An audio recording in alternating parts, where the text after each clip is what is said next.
கிறிஸ்துவுக்குள் பிரியமானவர்களே, FIBA radio வழங்கும் ஆராதனை வேளை நிகழ்ச்சிக்கு உங்களை அன்புடன் வரவேற்கிறோம். ஆராதனை வேளை நிகழ்ச்சியை நீங்கள் வாரந்தோறும் கேட்டு ஆசிர்வதிக்கப்பட்டு வருகிறீர்கள். இவ்வாரமும் இந்நிகழ்ச்சியை கேட்டு ஆசிர்வதிக்கப்படுங்கள். தேவன் ஆவியாய் இருக்கிறார். அவரை தொழுது கொள்ளுகிறவர்கள் ஆவியோடும் உண்மையோடும் அவரை தொழுது கொள்ள வேண்டும் என்றார். யோவான் 4:24. இந்நிகழ்ச்சி பற்றிய மேலான கருத்துக்களை கமெண்ட் செக்ஷனில் பதிவிடுங்கள். உங்கள் நண்பர்களுக்கும் இந்நிகழ்ச்சியை அறிமுகம் செய்யுங்கள். இனி கேளுங்கள் ஆராதனை வேளை.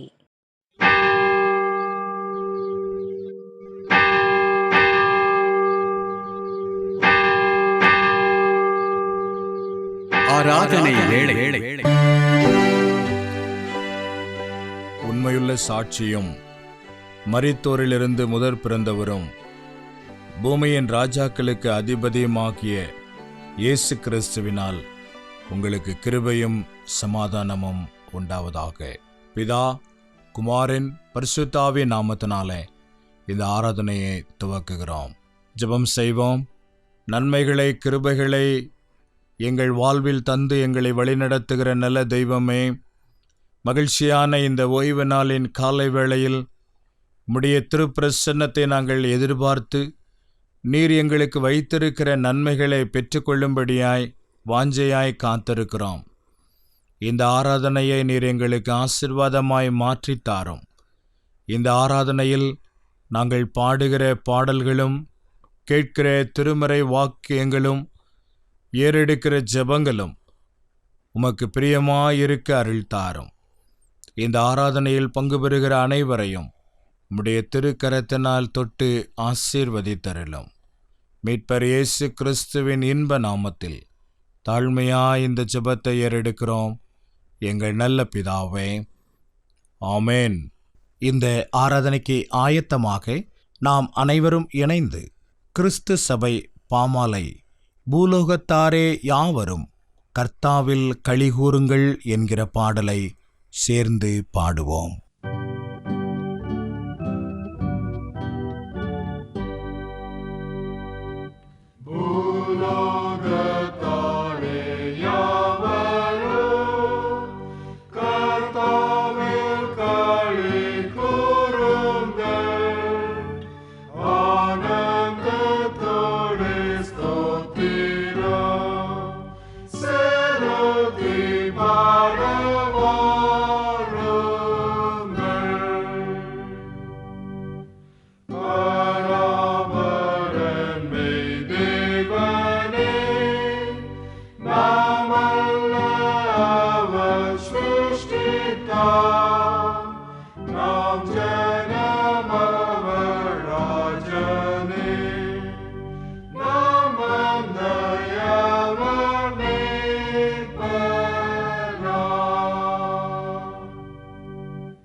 கர்த்தர் நல்லவர், அவர் கிருபை என்றும் உள்ளது. தம்மை நோக்கி கூப்பிடுகிற அனைவருக்கும் கர்த்தர் நல்லவராக இருக்கிறார். கடந்த மாதம் முழுவதும் ஆண்டவருடைய கரம் நம்மை வழிநடத்தி வந்திருக்கிறது. ஆண்டவருக்கு நன்றி சொல்லுவோம். ஒரு புதிய மாதத்தில் காலடி எடுத்து வைத்திருக்கிற நாம் உள்ளத்தின் ஆழத்திலே இருந்து ஆண்டவருடைய பிரசன்னத்திற்காக நன்றி சொல்லி இந்த புதிய மாதத்தை அவருடைய கரத்திலே அர்ப்பணம் செய்வோம். அவர் செய்த சகல உபகாரங்களையும் மறவாதே என்று சங்கீதக்காரன் நமக்கு எச்சரிப்பு கொடுத்திருக்கிறார். ஆண்டவர் செய்த நன்மைகளை நாம் நினைத்து பார்க்க அழைக்கப்படுகிறோம். கடந்த மாதத்தில் நம்முடைய பிரயாசங்களில், நம்முடைய குடும்பத்தில், நம்முடைய தேவைகளில் ஆண்டவருடைய திருக்கரம் நம்மை வழி நடத்தினது. ஆண்டவருக்கு நன்றி சொல்லுவோம். அதே சமயத்தில் ஆண்டவருக்கு பிரியமில்லாத காரியங்களை செய்திருந்திருப்போமானால் ஆண்டவருடைய சமூகத்தில் நம்மை மனத்தாழ்மையாய் அர்ப்பணம் செய்வோம்.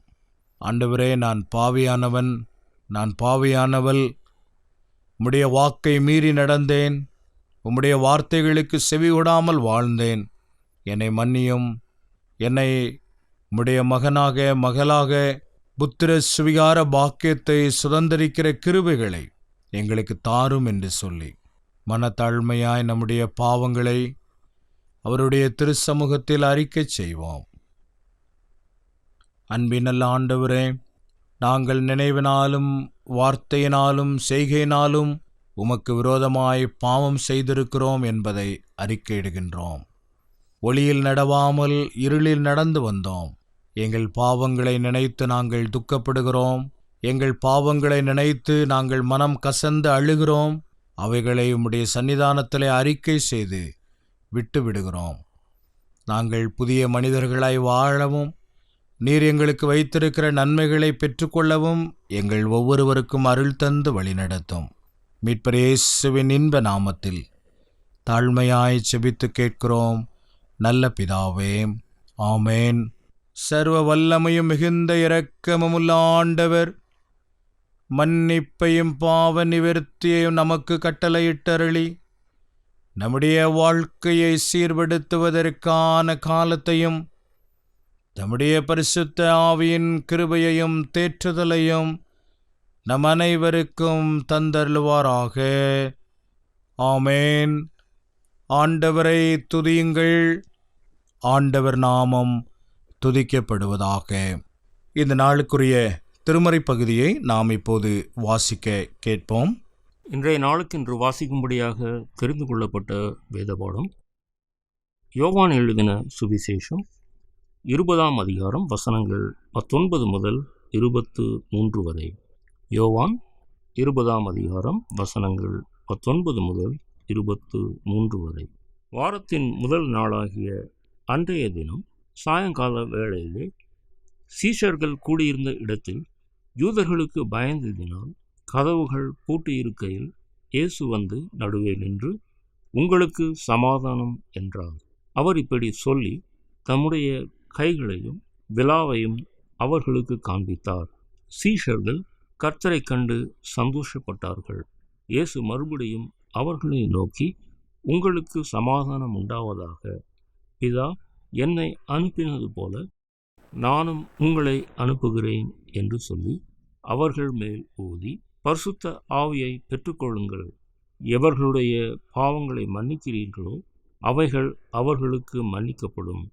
எவர்களுடைய பாவங்களை மன்னியாதிருக்கிறீர்களோ அவைகள் அவர்களுக்கு மன்னிக்கப்படாதிருக்கும் என்றார் என்பது. வாசிக்கும்படியாக தெரிந்து கொள்ளப்பட்ட வேத பாடம் வாசித்து முடிந்தாயிற்று. ஆண்டவருடைய வார்த்தைக்காக நாம் நம்மை ஆயத்தப்படுத்தும் வண்ணமாக அனைவரும் சேர்ந்து கிறிஸ்தவ கீர்த்தனை பாடல் ஸ்தோத்திரம் செய்வேனே இரட்சகனை தோத்திரம் செய்வேனே என்ற பாடலை சேர்ந்து பாடுவோம்.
Maria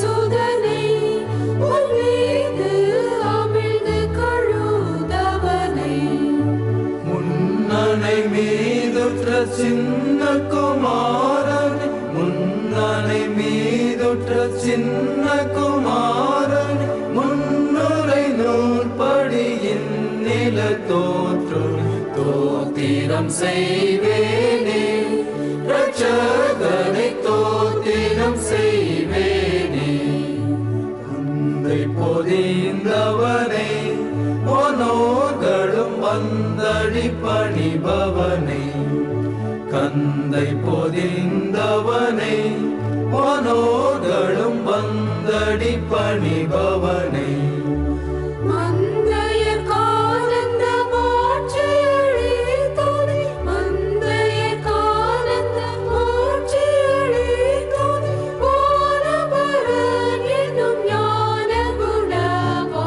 தோத்திரம் செய்வேனே, ரட்சகனை தோத்திரம் செய்வேனே.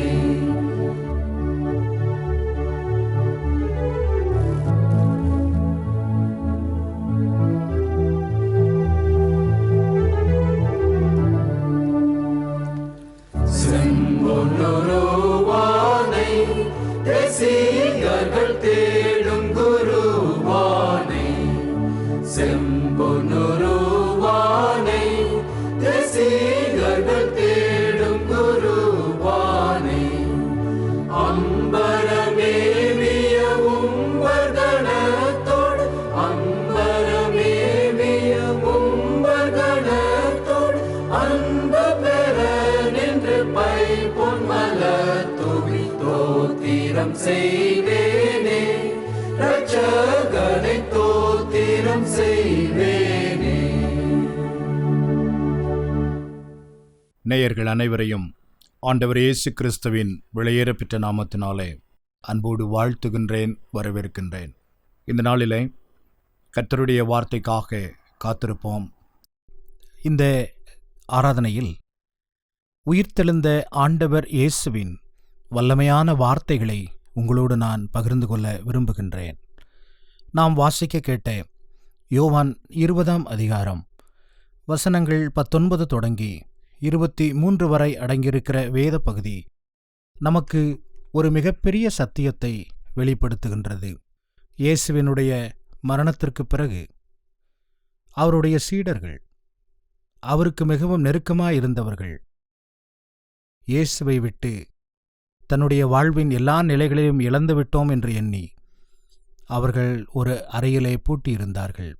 யோவான் 20ஆம் அதிகாரம் 19ஆம் வசனம் சொல்கிறது, வாரத்தின் முதல் நாளாகிய அன்றைய தினம் சாயங்கால வேளையில் சீஷர்கள் கூடியிருந்த இடத்தில் யூதர்களுக்கு பயந்ததினால் கதவுகள் பூட்டியிருக்கையில் இயேசு வந்து நடுவே நின்று உங்களுக்கு சமாதானம் என்றார். இயேசுவின் சீடர்கள் பூட்டப்பட்ட அறையில் நிற்கிறார்கள். இயேசுவின் சீடர்கள் பயந்து போன நிலையில், இனி இந்த உலகத்திற்குள் செல்ல முடியாது, இனி இந்த உலகில் எங்களால் வாழ முடியாது, இனி இந்த உலகில் கடவுளின் திருப்பணியை செய்ய முடியாது என்கிற ஒரு எண்ணத்தோடு தங்கள் வாழ்க்கையில் அடைக்கப்பட்ட நிலைமையில், கதவுகள் பூட்டப்பட்டிருக்கிற அறையில் சொல்லப்போனால் ஒளிந்து கொண்டிருக்கின்றார்கள். ஆனால் இயேசு அவர்கள் நடுவே வந்து நின்று உங்களுக்கு சமாதானம் என்று சொல்லுகின்றார். அவர்கள் நடுவே வந்து நின்று, நீங்கள் பயப்பட வேண்டாம், உங்களுடைய வாழ்வை நான் மறுபடியும் பயன்படுத்தப் போகிறேன் என்று புதிய வாக்குறுதியை கொடுக்கின்றார். 21ஆம் வசனம் சொல்கிறது, இயேசு அவர்களை நோக்கி, உங்களுக்கு சமாதானம் உண்டாவதாக. பிதா என்னை அனுப்பினது போல நானும் உங்களை அனுப்புகிறேன் என்று சொல்லி பூட்டிய அறையில் இருந்து அவர்களை இந்த உலகத்திற்குள் அனுப்புகிறார். பூட்டிய அறையிலிருந்து இந்த உலகத்திற்குள்ளாய் அவர்களை அனுப்புகின்றார். கிறிஸ்துவுக்குள் அன்பானவர்களே, பல நேரங்களில் நாம் நினைக்கின்றோம், என்னுடைய வாழ்வின் எல்லா நிலைகளும் பூட்டப்பட்டு விட்டது, இனி என் வாழ்வில் திறந்து வெளியே செல்ல முடியாது, இனி என் வாழ்வில் இந்த ஆசீர்வாதம் கிடைக்கவே பெறாது, இனி என் வாழ்வில் இதை நான் பார்க்கவே முடியாது என்கிற பல சூழ்நிலைகள் நம்முடைய வாழ்வில் வருகிறது. இதை போன்ற பல சூழ்நிலைகளை நாம் கடந்து வந்திருக்கின்றோம். ஆனால் ஆண்டவர் இப்படிப்பட்ட சூழ்நிலைகளில் நம் மத்தியில் கடந்து வருகிறார். நாம் பூட்டப்பட்டிருக்கிற அறையில் நமக்கு மத்தியில் கடந்து வந்து நமக்கு சமாதானத்தை சொல்லி நம்முடைய கரங்களை பிடித்து இந்த உலகத்திற்குள் அனுப்புகிறார். இந்த காலை வேளையில் நீங்கள் எந்த நிலையில் இருந்து இந்த திருவசனத்தை கேட்டுக்கொண்டிருந்தாலும், அடைக்கப்பட்ட நிலைகளிலே, ஒருவேளை வியாதி என்கிற கொடூரமான சூழ்நிலையில், அல்லவென்றால் ஏதோ விதமான இழப்புகளின் மத்தியில், அல்லது ஏதோ ஒரு விதமான போராட்டங்களின் மத்தியில் நீங்கள் வாழ்ந்து கொண்டிருக்கலாம். ஆனால் ஆண்டவர் இயேசு சொல்லுகிறார், சமாதானம். ஷாலோம். ஷாலோம் என்றால் உங்களுக்கு நிறைவான நன்மை உண்டாகும், உங்களுடைய வாழ்வில் இருக்கிற குறைவுகள் மாறும் என்கிற ஒரு வாக்குறுதியை ஆண்டவர் தருகின்றார். அன்பானவர்களே, பூட்டப்பட்டிருக்கிற அறையிலிருந்து சீடர்களை விடுதலையாக்கின ஆண்டவர் உங்களையும் விடுதலையாக்குவார். 22வது வசனம் இப்படி சொல்லுகிறது, அவர்கள் மேல் ஊதி பரிசுத்த ஆவியை பெற்றுக்கொள்ளுங்கள் என்று சொல்லுகிறார். ஆண்டவருக்கு தெரியும், சீடர்கள் பலன் குன்றினவர்களாயிருக்கிறார்கள். சீடர்கள் தன் வாழ்வில் நம்பிக்கை இழந்தவர்களாயிருக்கிறார்கள். சீடர்கள் இனி தங்களால் எதுவும் செய்ய முடியாது என்கிற அந்த நிலைக்கு தள்ளப்பட்டிருக்கிறார்கள் என்பது இயேசுவுக்கு தெரியும். ஆகவேதான் இயேசு அவர்கள் மீது இந்த செயல்பாட்டை உறுதிப்படுத்துகின்றார், அவர்கள் மீது ஊதுகின்றார். இதை படிக்கிற போது நமக்கு ஒன்று நினைவுக்கு வர வேண்டும். ஆதியாகமத்திலே இந்த சிருஷ்டிப்பின் வரலாறை படிக்கிற போது கடவுள் மனிதர்களை படைத்தார் என்று நாம் வாசிக்கிறோம். எப்படி படைத்தார்? மண்ணினாலே ஒரு உருவத்தை உண்டாக்கினார். அதற்கு உருவம் இருந்ததே தவிர உயிர் இல்லை. அதற்கு உருவம் இருந்ததே தவிர அதனுள் உயிர் இல்லை, அசைவுகள் இல்லை, வார்த்தைகள் இல்லை. ஆனால் இயேசு தன்னுடைய மூச்சு காற்றை, தன்னுடைய சுவாசத்தை அதிலே ஊதினார். அது உயிர் பெற்றது. அது உயிர் பெற்றது. இயேசு இந்த இடத்தில் தன்னுடைய சீடர்களுக்கு அதே செயலை திரும்பவும் செய்து காட்டுகின்றார். நீங்கள் உயிரற்றவர்களாயிருக்கிறீர்கள். நீங்கள் உடல் மாத்திரம் இருக்கிறதானால் உயிர் இல்லாதவர்கள் போல இருக்கிறீர்கள். உங்களுக்குள் நான் புது பலனை, உங்களுக்குள் ஒரு புதிய ஆற்றலை, உங்களுக்குள் ஒரு புதிய கிருபையை இப்பொழுது நான் வைக்கின்றேன். எல்லாவற்றையும் இழந்திருக்கிற நீங்கள் எழுந்து நிற்பீர்கள். இதுதான் ஆண்டவர் இயேசு தருகிற மிகப்பெரிய வாக்குறுதி. இதுதான் ஆண்டவர் இயேசு நமக்கு தருகிற மிகப்பெரிய உயிர்ப்பின் ஆற்றல் மிக்க வார்த்தை. அன்பானவர்களே, இந்த காலையிலே ஒருவேளை உங்களுடைய வாழ்விலே எல்லாவற்றையும் இழந்து போய் விழுந்து கிடக்கிறீர்களா? இனி என்னால் எழ முடியாது, என்னுடைய வாழ்வில் எல்லாம் முடிந்துவிட்டது என்று நீங்கள் நினைக்கிறீர்களா?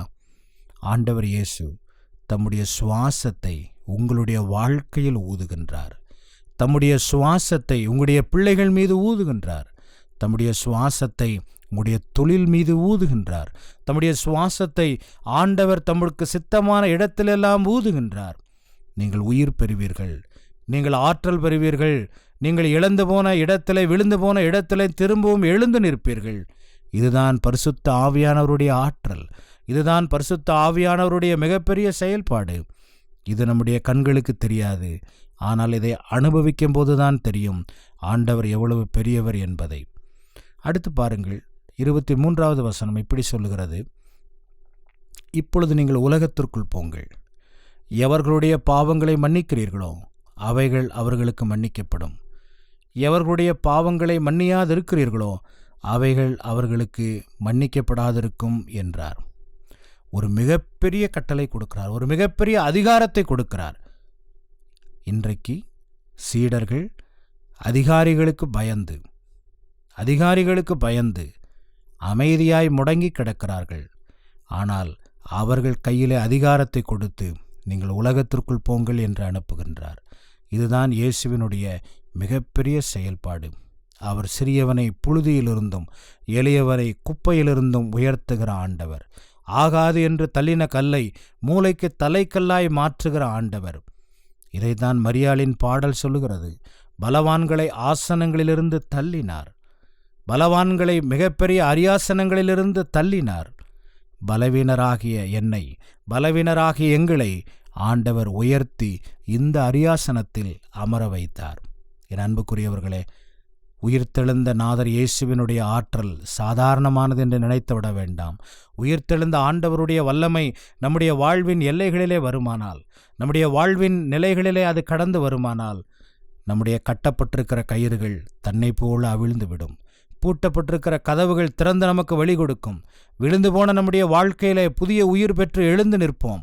அதிகாரம் நம்மை அடக்கி வைத்திருக்கிற சூழ்நிலையில், எழுந்து வெளியே செல்ல முடியாத சூழ்நிலையில் நாமே அதிகாரம் மிக்கவர்களாய், நாமே ஆற்றல் மிக்கவராய், அநேகருக்கு முன்பதாய் அதிசயங்களை செய்கிறவராய், அதிசயங்களை செய்கிற மக்களாய் கடவுள் நம்மை உயர்த்துவார்.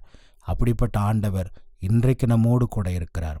உள்ளம் கலங்கினவர்களாய், சோர்ந்து போனவர்களாய், ஆண்டவரே இனி நான் என்ன செய்ய முடியும், ஆண்டவரே இனி என் வாழ்க்கையில் நான் எப்படி ஆசீர்வாதத்தை பெற முடியும் என்று ஏக்கத்தோடு நிற்கிற நம்மை பார்த்து ஆண்டவர் சொல்கிறார், உங்களுக்கு சமாதானம், உங்களுக்கு சமாதானம். அன்பானவர்களே, அந்த ஷாலோம் என்கிற வார்த்தையிலே இப்படி ஒரு பொருள் சொல்லுகிறார்கள், சகலவிதமான சம்பூர்ண ஆசீர்வாதங்களையும் நிறைவாய் நீங்கள் பெறுவீர்கள், நிறைவாய் நீங்கள் பெறுவீர்கள். உங்களுடைய குறைவுகளை மாற்றுகிற ஆண்டவர், உங்களுடைய தடைகளை மாற்றுகிற ஆண்டவர், உங்களுடைய வாழ்வின் நிலைகளிலே உங்களை உயர்த்தி வைக்கிற ஆண்டவர் உங்களோடு கூட இருக்கிறார் என்கிற உணர்வோடு இந்த உலகத்திற்குள் போங்கள். இந்த உணர்வோடு இந்த உலகத்தின் காரியங்களிலே முன்னின்று நீங்கள் செயல்படுங்கள். ஆண்டவர் உங்களுக்காய் யாவையும் செய்து முடிப்பார். அப்படிப்பட்ட ஆண்டவருடைய ஆசீர்வாதம் உங்களோடு தங்கி நிலைத்து ஆசீர்வதித்து வழிநடத்துவதாக. ஆமேன். ஆண்டவருடைய வார்த்தையை கேட்ட நாம் அனைவரும் இணைந்து நம்முடைய விசுவாசத்தை அப்போஸ்தலர் விசுவாச பிரமாணத்தின் வாயிலாக சேர்ந்து ஏறெடுப்போம். வானத்தையும் பூமியையும் படைத்த சர்வ வல்லமையுள்ள பிதாவாகிய தேவனை விசுவாசிக்கிறேன். அவருடைய ஒரே குமாரனாகிய நம்முடைய நாதர் இயேசு கிறிஸ்துவையும் விசுவாசிக்கிறேன். அவர் பரிசுத்த ஆவியினாலே கன்னி மரியாளிடத்தில் உற்பவித்து பிறந்தார். பொந்தியு பிலாத்துவின் காலத்தில் பாடுபட்டு சிலுவையில் அறையுண்டு மரித்து அடக்கம் பண்ணப்பட்டு பாதாளத்தில் இறங்கினார். மூன்றாம் நாள் மரித்தோரிடத்திலிருந்து எழுந்தருளினார். பரமண்டலத்துக்கு ஏறி சர்வ வல்லமையுள்ள பிதாவாகிய தேவனுடைய வலது பாசத்திலே வீற்றிருக்கிறார். அவ்விடத்திலிருந்து உயிருள்ளோரையும் மரித்தோரையும் நியாயம் தீர்க்க வருவார். பரிசுத்த ஆவியையும் விசுவாசிக்கிறேன். பொதுவாயிருக்கிற பரிசுத்த சபையும் பரிசுத்தவான்களுடைய ஐக்கியமும் பாவ மன்னிப்பும் சரீர உயிர்த்தெழுதலும் நித்திய ஜீவனும் உண்டென்று விசுவாசிக்கிறேன். ஆமென். இந்த வாரத்திற்கான கர்த்தருடைய வார்த்தையை இப்போது நாம் வாசிக்க கேட்போம்.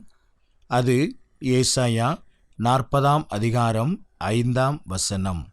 ஏசாயா 40 5 வசனம்.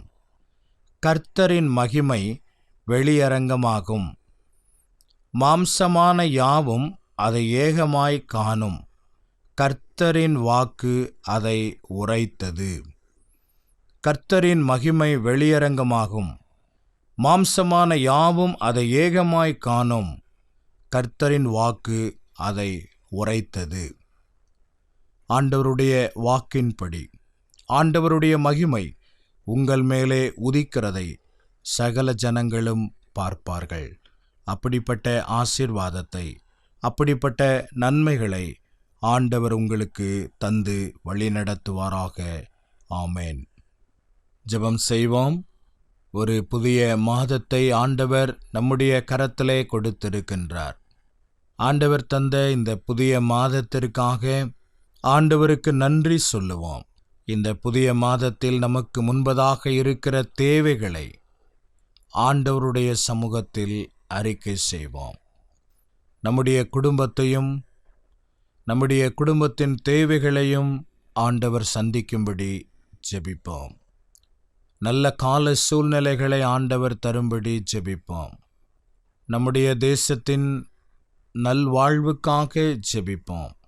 விவசாய தொழிலிலே ஈடுபட்டிருக்கிற நம்முடைய விவசாய மக்களுக்காக நாம் ஜெபிப்போம்.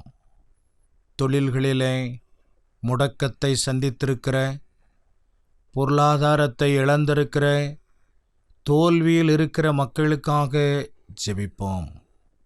கைவிடப்பட்டவர்கள், கவலையில் வாடுகிறவர்கள், இன்னும் பல தேவைகளிலே உழன்று கொண்டிருக்கிற மக்களுக்காக ஜெபிப்போம்.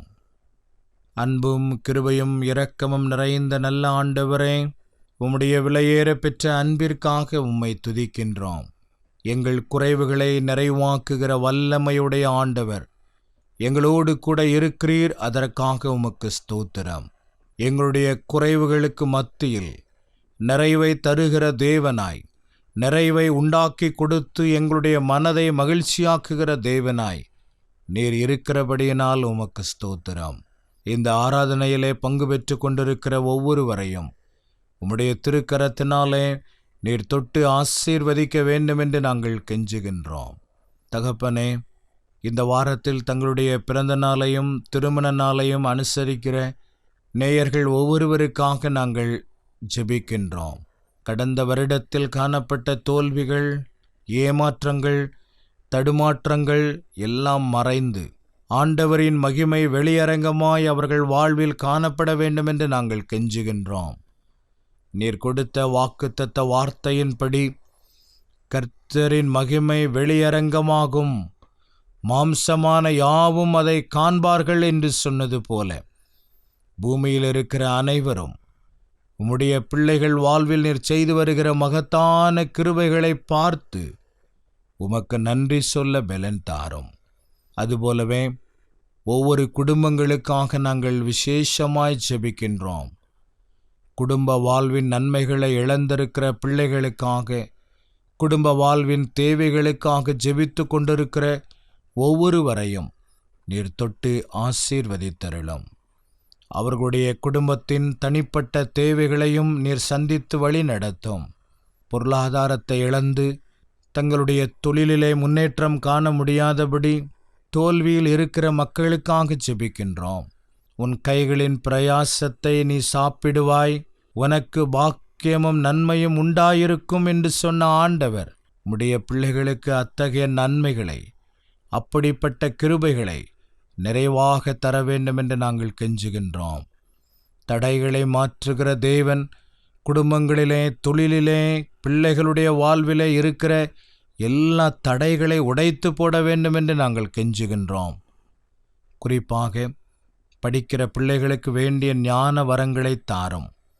படிப்பிலே கவனம் செலுத்தவும், ஆண்டவர் கொடுக்கிற நன்மைகளை பெற்று மகிழவும் நீர் கிருபை தந்து வழிநடத்தும்.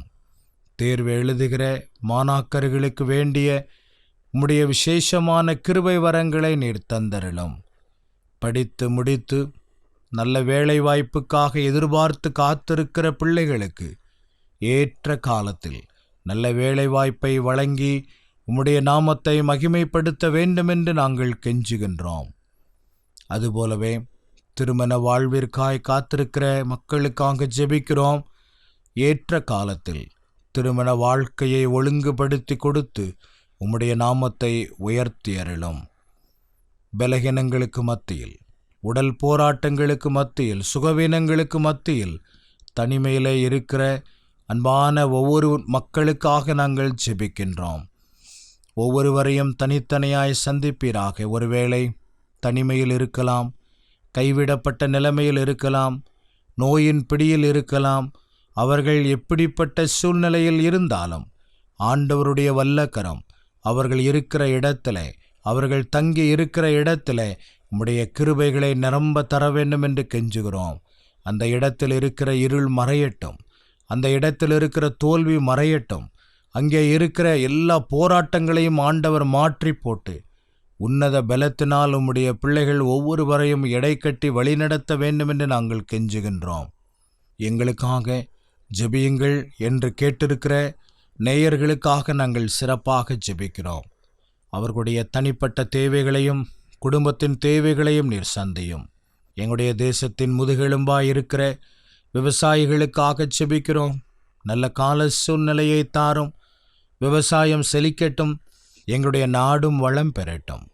எங்களுடைய இந்திய தேசத்திற்காக ஜெபிக்கின்றோம். இந்திய தேசத்தை ஆண்டு கொண்டிருக்கிற தலைவர்களுக்காக ஜெபிக்கிறோம். ஒவ்வொருவரையும் கர்த்தர் ஆசீர்வதியும். ஒரு புதிய வாரத்திற்குள் காலடி எடுத்து வைக்கிறோம். இந்த புதிய வாரம் உம்முடைய பிள்ளைகள் ஒவ்வொருவருக்கும் ஆசீர்வாதமாய் இருக்கட்டும். குறைவுகள் மாறட்டும், தேவைகள் சந்திக்கப்படட்டும், நன்மைகள் கிருபைகள் தொடரட்டும். மீட்பர் இயேசு கிறிஸ்துவின் இன்ப நாமத்தில் தாழ்மையாய் இந்த ஜெபத்தை ஏறெடுக்கிறோம். எங்கள் நல்ல பிதாவே, ஆமேன். மீண்டுமாக நாம் அனைவரும் இணைந்து கிறிஸ்து சபை பாமாலைகளில் பிதாவே மா தயாபரா ரட்சிப்பின் ஆதி காரணா என்கிற பாடலை பாடுவோம்.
நாம் அனைவரும் சேர்ந்து ஆண்டவர் இயேசு கற்றுக் கொடுத்த பரமண்டல ஜெபத்தை சேர்ந்து ஏறெடுக்கலாம். பரமண்டலங்களில் இருக்கிற எங்கள் பிதாவே, உம்முடைய நாமம் பரிசுத்தப்படுவதாக, உம்முடைய ராஜ்யம் வருவதாக, உம்முடைய சித்தம் பரமண்டலங்களில் செய்யப்படுகிறது போல பூமியிலேயும் செய்யப்படுவதாக. அன்றன்றுள்ள அப்பத்தை இன்று தாரும். எங்களுக்கு விரோதமாய் குற்றம் செய்கிறவர்களுக்கு நாங்கள் மன்னிக்கிறது போல எங்கள் குற்றங்களை எங்களுக்கு மன்னியும். எங்களை சோதனைக்குள் பிரவேசிக்க பண்ணாமல் தீமையிலிருந்து எங்களை ரட்சித்துக் கொள்ளும். ராஜ்யமும் வல்லமையும் மகிமையும் என்றென்றைக்கும் உடையவைகளே. ஆமென். ஆண்டவருடைய ஆசீர்வாதத்தை பெற்றுக்கொள்ளுவோம். தேவனுடைய இரக்கமுள்ள கிருபைக்கும் அவருடைய பராமரிப்புக்கும் உங்களை ஒப்புக் கொடுக்கிறோம். நம்முடைய ஆண்டவராகிய இயேசு கிறிஸ்துவினுடைய கிருபையும் பிதாவாகிய தேவனுடைய அன்பும் பரிசுத்த ஆவியானவருடைய ஐக்கியமும் சமாதானமும் வழிநடத்துதலும் உங்கள் அனைவரோடும் கூட இப்பொழுதும் எப்பொழுதுமான சதா காலங்களிலும் நீடித்து நிலைத்திருப்பதாக. ஆமென்.